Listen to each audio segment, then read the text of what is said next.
Mi nombre es Andrzej Kowalczyk. Fui ingeniero de sistemas de videovigilancia durante 27 años y he instalado más de 300 circuitos cerrados de seguridad en museos, bancos y edificios históricos de toda Europa. Yo no creía en milagros. Creía en sensores infrarrojos, en grabación de 4000 píxeles y en discos duros que nunca mienten. Lo que vi en las cámaras que yo mismo instalé en la Basílica de Santa María de los Ángeles, en Asís, durante la primera noche de grabación, no fue un fallo del equipo. Lo verifiqué de 6 maneras distintas, y las 6 confirmaron lo mismo. Y lo que vi, combinado con lo que un monje franciscano me entregó en un sobre lacrado esa misma madrugada, un sobre que no me atreví a abrir durante 5 años, destruyó toda la lógica sobre la que construí mi carrera. Caí de rodillas en una capilla.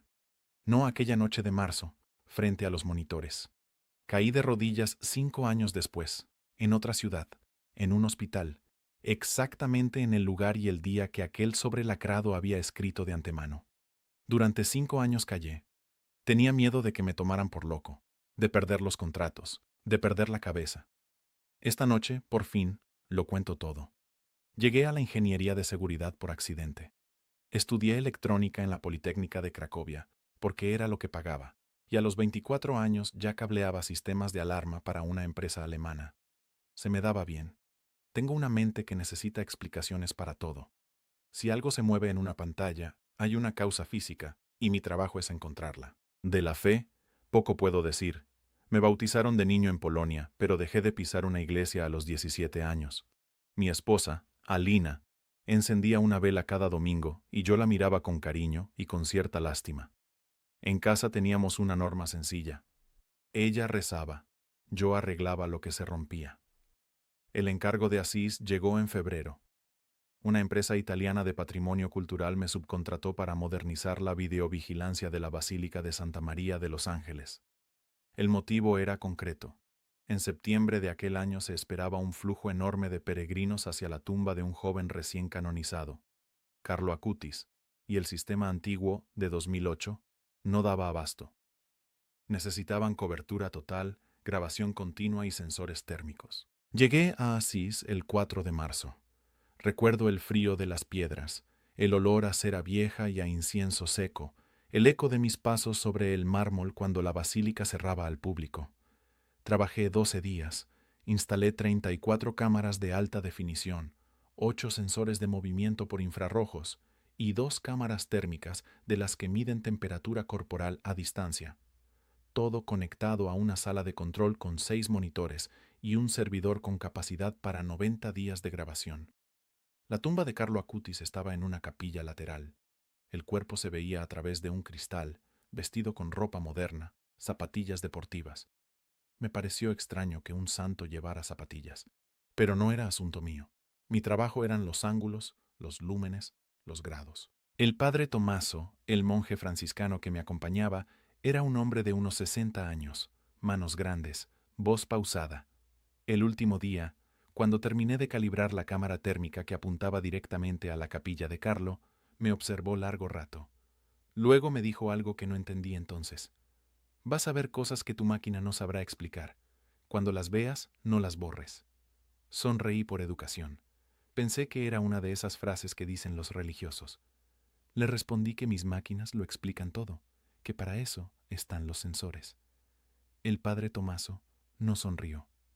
Sacó del bolsillo de su hábito un sobre de papel grueso, cerrado con un sello de cera roja, y me lo puso en la mano. No lo abras ahora, dijo. Ábrelo el día que entiendas. Sabrás cuándo. Está escrito para ti, Andrzej. Le pregunté cómo sabía mi nombre completo si yo solo me había presentado como el ingeniero. Se limitó a cerrarme los dedos sobre el sobre. Lo guardé en el bolsillo interior de mi chaqueta, molesto, pensando en tirarlo más tarde. No lo tiré. Esa noche encendí el sistema por primera vez. Pero yo aún no sabía lo que me esperaba. La primera noche de grabación completa fue del 15 al 16 de marzo. Yo me quedé en la sala de control para supervisar que todo funcionara. Nivel de luz nocturna, sincronización de las 34 cámaras, calibración de los sensores térmicos. Rutina. Llevaba un termo de café y un cuaderno donde anotaba incidencias. La basílica cerró a las 7:30 de la tarde. A las 8 Los últimos monjes se retiraron. A partir de ahí, la nave central quedó en penumbra, iluminada solo por las lámparas votivas y por la luz infrarroja invisible de mis cámaras. Todo en orden. A las 11:14 de la noche, noté la primera anomalía. La cámara térmica número 2, la que apuntaba a la capilla de Carlo Acutis, marcaba en la zona del cuerpo una temperatura de 18 grados centígrados. Eso es normal. Un cuerpo sin vida, en una capilla a temperatura ambiente, debe estar a la misma temperatura que el aire que lo rodea. El termómetro ambiental de la sala marcaba 16 grados con 2 décimas.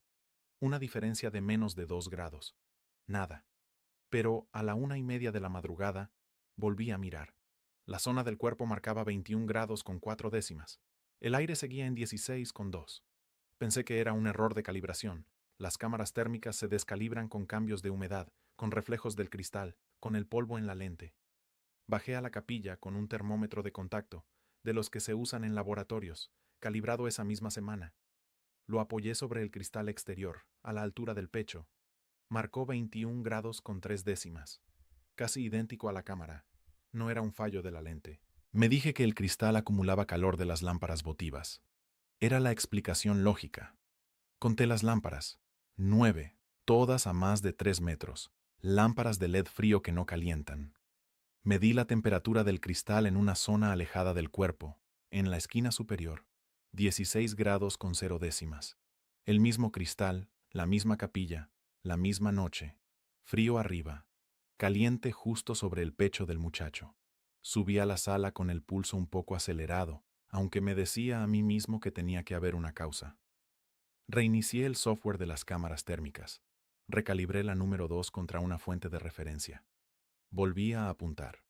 A las 3:40 de la madrugada, la zona del pecho de Carlo Acutis marcaba 22 grados con 9 décimas. 22 con 9. 5 horas después del cierre. Sin nadie dentro. Con el aire a 16 grados. Un cuerpo sin vida no genera calor. No puede. La termodinámica no lo permite. La temperatura solo puede subir si hay una fuente que aporte energía, y yo no encontraba ninguna fuente. Empecé a revisar las grabaciones de vídeo normales, las de alta definición, fotograma a fotograma, desde las 11 de la noche. Buscaba a alguien. Un monje despistado, un peregrino escondido, un sistema de calefacción oculto. Revisé las 34 cámaras. La nave estaba vacía. La capilla, vacía. No entró nadie. No salió nadie. Los sensores de movimiento por infrarrojos no se activaron ni una sola vez en toda la noche. Y entonces, a las 3:52 de la madrugada, la cámara de alta definición número 19, la que enfocaba de frente la tumba, captó algo. Una luz. No era un reflejo. Lo sé porque apagué mentalmente cada fuente posible. No había lámparas encima. No había ventanas con luna. La basílica estaba sellada.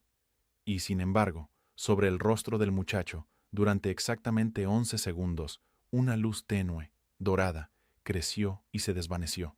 La temperatura, en ese mismo instante, según la cámara térmica, saltó a 24 grados con 1. Me quedé inmóvil frente a los 6 monitores. Las manos me empezaron a temblar. Sentí el sudor frío bajándome por la espalda y una sensación que no había tenido nunca en 27 años de trabajo. La certeza física de que mis instrumentos estaban funcionando perfectamente y de que lo que mostraban era imposible. Retrocedí la grabación. La volví a ver. La luz seguía ahí. 11 segundos. Exactos. Necesitaba que otra persona lo confirmara, porque no me fiaba ya ni de mis propios ojos. A las 4 de la madrugada llamé a Marco Bellini, el ingeniero italiano de la empresa contratante, que dormía en un hotel a 2 kilómetros. Le dije que viniera, que había un problema con las térmicas. Vino de mal humor, en pijama bajo el abrigo. Marco Bellini se sentó frente a los monitores. Revisó los registros sin que yo le dijera qué buscar. A los 10 minutos se puso pálido. Comprobó el log de los sensores térmicos con su propio portátil, descargó los datos en bruto sin pasar por mi software. Los números eran los mismos. 24 grados con 1 en el pecho, 16 con 2 en el aire, y la luz de 11 segundos en la cámara, 19. Esto no es un fallo de tu equipo, me dijo en voz baja. Lo he visto en los datos crudos. La diferencia es de 8 grados. Eso no puede salir de la nada. pero lo que descubrí después fue aún más inexplicable. Marco Bellini y yo nos pasamos las 2 noches siguientes intentando demostrar que era un error. Éramos ingenieros. No íbamos a rendirnos ante una luz dorada y unos grados de más. Buscamos una explicación racional con todo el rigor del que fuimos capaces. Primero, sospechamos del cristal de la capilla. Pensamos que podía tener una capa interna que retuviera calor o que produjera reflejos térmicos engañosos. Pedimos los planos de la urna al taller que la fabricó en 2019. El cristal era antirreflejante, de seguridad, sin recubrimientos térmicos, inerte. No podía generar ni retener ese calor. Segundo, sospechamos de un fallo eléctrico, una corriente parásita que recalentara algún componente cercano y confundiera al sensor. Marco Bellini midió el consumo de toda la capilla con un analizador de red. Cero anomalías. El consumo nocturno era de 41 vatios, solo las lámparas LED. Nada que pudiera generar ese salto térmico. Tercero, y esto fue idea mía, pensé en la descomposición. Un cuerpo en ciertas fases puede generar calor por actividad bacteriana. Era una explicación desagradable pero científica. Investigué, y aquí encontré el primer dato que me heló por dentro. El cuerpo de Carlo Acutis fue exhumado en 2019, 13 años después de su muerte en 2006, y según el informe oficial del reconocimiento canónico, fue hallado en un estado de conservación que los médicos describieron como notablemente íntegro. No había actividad de descomposición que pudiera generar calor. Ese cuerpo, según toda la lógica médica, debía estar simplemente frío e inerte, no produciendo 24 grados de calor a las 4 de la madrugada. La cuarta noche, Marco Bellini trajo a un tercer hombre, el doctor Enrico Fabri, físico de la Universidad de Perugia, especialista en termografía. No le dijimos nada.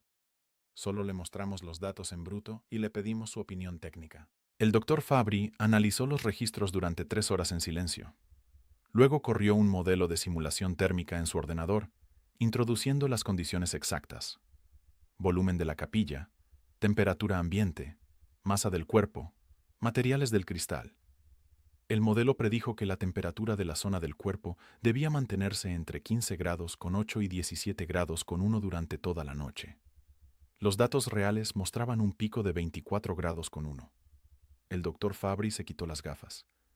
Me miró y dijo una frase que no he olvidado. Ingeniero, yo llevo 22 años midiendo el calor de las cosas. Y le digo que no hay ningún proceso físico conocido que explique esto. Su equipo no está roto. Lo he verificado. Esto, sencillamente, no debería estar ocurriendo. Esa cuarta noche, los tres juntos vimos repetirse el fenómeno. A las 3:52 de la madrugada, la misma hora exacta de la primera noche, la luz dorada apareció de nuevo sobre el rostro de Carlo Acutis. 11 segundos. La temperatura subió a 24 grados con 3 décimas, un poco más que la primera vez. El doctor Fabri, un hombre de ciencia, ateo declarado, se levantó de la silla y no dijo nada durante un minuto entero. Después susurró: 3:52. ¿Por qué siempre la misma hora? Ninguno de los tres tenía respuesta. Y entonces decidí que necesitaba entender quién había sido realmente ese muchacho de las zapatillas deportivas. Hasta esa semana, para mí, Carlo Acutis era solo un nombre en un contrato y un cuerpo detrás de un cristal. Empecé a investigar de noche, en el hotel, con la misma obsesión con la que habría perseguido un fallo en un sistema. Carlo Acutis nació el 3 de mayo de 1991 en Londres, hijo de padres italianos. Murió el 12 de octubre de 2006 en el Hospital San Gerardo de Monza, de una leucemia fulminante tipo M3. Tenía solo 15 años. Era un adolescente normal. Jugaba videojuegos, programaba páginas web, le gustaban los ordenadores. Como yo a su edad, pensé. Como cualquier chico con una mente técnica. Pero había algo que no encajaba con un adolescente normal. Antes de morir, con sus conocimientos de informática, Carlo Acutis construyó una web donde catalogó y documentó más de 160 milagros eucarísticos de toda la historia, con un rigor casi científico. Fechas, lugares, análisis médicos, informes de laboratorio. Una exposición que hoy recorre el mundo entero. Un chico de 15 años haciendo lo que yo respeto por encima de todo: documentar, verificar, registrar la evidencia. Encontré una de sus frases, y al leerla se me erizó la piel. La Eucaristía es mi autopista al cielo. Y otra: todos nacen como originales, pero muchos mueren como fotocopias. Fue beatificado el 10 de octubre de 2020 por el Papa Francisco y canonizado el 7 de septiembre de 2025, durante el jubileo. El primer milagro reconocido para su beatificación fue la curación de un niño brasileño, Mateus, en 2013, con una malformación grave del páncreas. El segundo, la curación de una joven costarricense, Valeria Valverde, tras un trauma craneal en 2022. Curaciones: casos médicos documentados, verificados por comisiones de médicos que descartaron toda explicación natural. Igual que yo no encontraba explicación natural para los 24 grados. Necesitaba hablar con alguien que lo hubiera conocido. A través del padre Tomaso conseguí, semanas después, una conversación telefónica con Antonia Salzano, la madre de Carlo Acutis. Le conté con vergüenza lo que mis cámaras habían registrado. Esperaba que se sorprendiera. No se sorprendió. Mi hijo decía algo extraño cuando estaba enfermo, me contó con voz serena. Decía que después de morir seguiría trabajando, que su misión no terminaba con su cuerpo. Decía que el cielo no es un lugar lejano, sino una luz que toca a las personas exactas en el momento exacto. Y entonces me dijo algo que me dejó sin aliento. Me preguntó si el monje me había dado un sobre. Le dije que sí. Antonia Salzano se quedó en silencio unos segundos y luego habló muy despacio. El padre Tomaso reparte esos sobres a ciertas personas. Dice que Carlo le dictó algunas cosas antes de morir, cosas que debían entregarse a quien las necesitara cuando llegara el momento. No lo abra hasta que sienta que debe hacerlo. Sabrá cuándo. Aquella noche saqué el sobre lacrado del fondo de mi maleta. El sello de cera roja seguía intacto. Lo sostuve entre las manos durante una hora. No lo abrí. Tuve miedo. Un miedo que no sabía nombrar. Lo volví a guardar. Pero lo que hice después sorprendió a todos. Terminé el contrato. Entregué el sistema funcionando. Firmé los papeles y me marché de Asís. Pero no borré las grabaciones, como el padre Tomaso me había pedido. Hice una copia personal de la primera noche y de la cuarta y me la llevé a Polonia. Renuncié a la empresa de patrimonio cultural 3 semanas después. No quería volver a trabajar cerca de aquella basílica. Quería olvidarlo todo y regresar a mi vida lógica, a mis sensores que se comportaban como deben comportarse. Durante casi 5 años, el sobre permaneció cerrado en el cajón de mi escritorio, en Cracovia. Casi lo olvidé. Volví a instalar sistemas de seguridad, a medir lúmenes y grados, a vivir como si en Asís no hubiera pasado nada. Alina notaba que yo evitaba el tema. Yo me decía a mí mismo que había sido un fenómeno raro, sin explicar, pero sin importancia. En febrero de 2030, mi vida cambió de golpe. Empecé a sentir un cansancio extraño, dolores en los huesos, moretones que aparecían sin motivo. Alina me obligó a ir al médico. Me hicieron análisis de sangre. Los resultados fueron malos. Mi recuento de glóbulos blancos estaba completamente alterado. Me derivaron de urgencia a un hematólogo. El diagnóstico llegó el 14 de marzo. Leucemia. Una leucemia mieloide aguda, la misma familia de enfermedad que se había llevado a Carlo Acutis a los 15 años.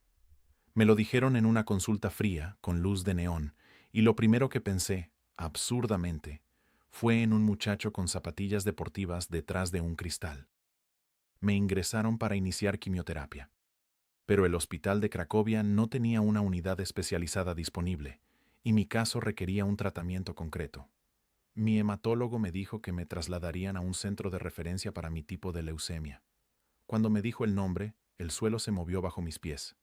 El centro de referencia para leucemias agudas con el que tenían convenio estaba en Italia, en Monza, el Hospital San Gerardo, el mismo hospital donde había muerto Carlo Acutis 24 años antes. Viajé a Monza el 2 de abril de 2030.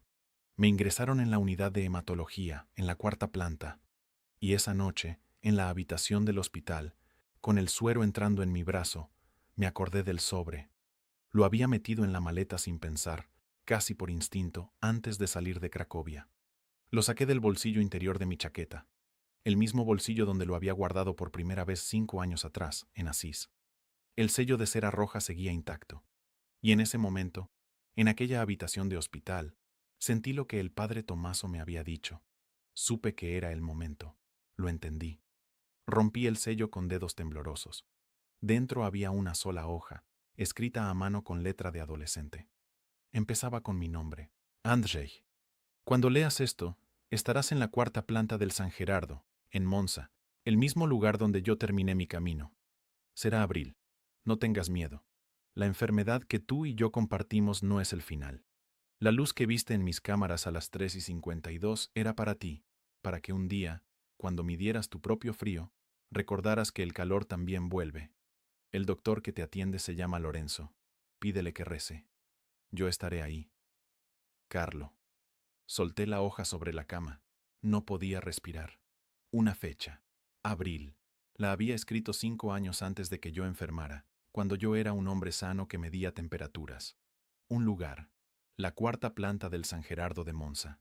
El lugar exacto donde estaba acostado en ese instante. Y un nombre. Lorenzo. Llamé al timbre. Entró la enfermera de noche. Con la voz rota, le pregunté cómo se llamaba el médico que llevaba mi caso en aquella planta. Me miró extrañada y respondió: el doctor Lorenzo Ferri. Es su hematólogo de referencia. Lorenzo. Caí de rodillas junto a la cama del hospital, con el gotero todavía en el brazo. Y lloré. Lloré como no había llorado en 40 años, desde que era un niño. Yo, el ingeniero que lo explicaba todo con sensores, arrodillado en la cuarta planta del San Gerardo, sosteniendo una hoja que un muchacho muerto había escrito para mí antes de que yo supiera que iba a enfermar. A las 3:52 de aquella madrugada, sin poder dormir, miré el reloj de la habitación, y por la ventana, sobre la pared blanca frente a mi cama, durante exactamente 11 segundos, vi pasar una luz tenue, dorada. La misma luz, los mismos 11 segundos, y sentí, en el pecho, un calor que ningún termómetro del mundo podría haber medido. Han pasado 3 años desde aquella noche en Monza. Estoy vivo. Mi leucemia entró en remisión completa tras un tratamiento que mis médicos calificaron de sorprendentemente eficaz para mi edad y mi estadio. El doctor Lorenzo Ferri, que efectivamente rezó conmigo cuando se lo pedí, sin terminar de entender por qué un viejo ingeniero ateo se lo suplicaba, me dijo en la última revisión que mi recuperación había superado todas las estadísticas. Hoy ya no instalo sistemas de seguridad. Doy charlas. Viajo por Polonia, Italia, España, contando lo que mis 34 cámaras y mis 2 sensores térmicos registraron en la primera noche de la Basílica de Santa María de Los Ángeles. Llevo conmigo los datos en bruto, los informes del doctor Enrico Fabri, las simulaciones que predecían 16 grados frente a los 24 grados reales. Que la gente los mire, que los analice. Yo solo soy testigo. Marco Bellini, el ingeniero italiano, hoy es un hombre de fe. El doctor Fabri, el físico ateo de Perugia, todavía no se declara creyente, pero me dijo hace poco una frase que me parece más honesta que cualquier conversión apresurada. André, yo sigo sin poder explicarlo, y por primera vez en mi vida eso no me angustia. Hay un calor en este mundo que no sale de ninguna fuente que yo pueda medir. El sello de cera roja de aquel sobre lo guardo en una pequeña caja, sobre mi escritorio.